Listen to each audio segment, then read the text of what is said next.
നമസ്കാരം. കേന്ദ്രമന്ത്രിയായതോടെ എങ്ങോട്ട് തിരിഞ്ഞാലും വിവാദം എന്ന നിലയിലായിരിക്കുകയാണ് സുരേഷ് ഗോപി.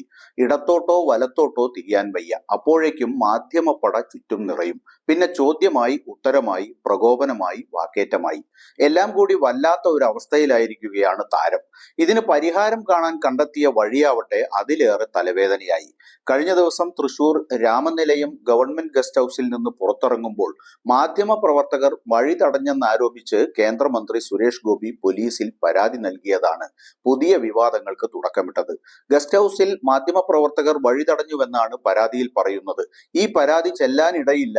തൃശൂരിൽ മാധ്യമപ്രവർത്തകരോട് നടത്തിയ പെരുമാറ്റത്തിൽ സുരേഷ് ഗോപിക്കെതിരെ പോലീസിൽ പരാതിയുമായി കോൺഗ്രസ് നേതാവും മുൻ MLA-യുമായ അനിൽ അക്കരയും രംഗത്തു വന്നു. സത്യപ്രതിജ്ഞാ ലംഘനത്തിന് സുരേഷ് ഗോപിക്കെതിരെ നടപടിയെടുക്കണമെന്നാവശ്യപ്പെട്ട് തൃശൂർ സിറ്റി പോലീസ് കമ്മീഷണർക്ക് ഇമെയിലാണ് പരാതി അയച്ചത്.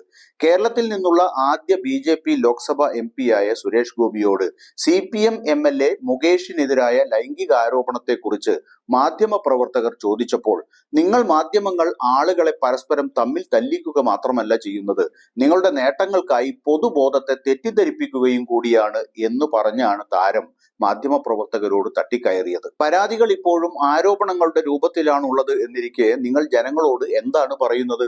നിങ്ങൾ കോടതിയാണോ? നിങ്ങളല്ല, കോടതി തീരുമാനിക്കും, കോടതി തീരുമാനിക്കട്ടെ എന്നൊക്കെയാണ് സുരേഷ് ഗോപി അരിശത്തോടെ പറഞ്ഞത്.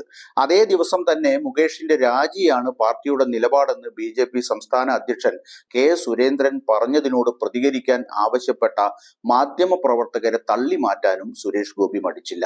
സുരേഷ് ഗോപി ഔദ്യോഗിക വാഹനത്തിൽ കയറാൻ ശ്രമിക്കുന്നതിനിടെ മാധ്യമ പ്രവർത്തകരിൽ ചിലർ ഗോപിയുടെ അടുത്തേക്ക് വന്നത് മന്ത്രിയെ കൂടുതൽ പ്രകോപിതനാക്കി.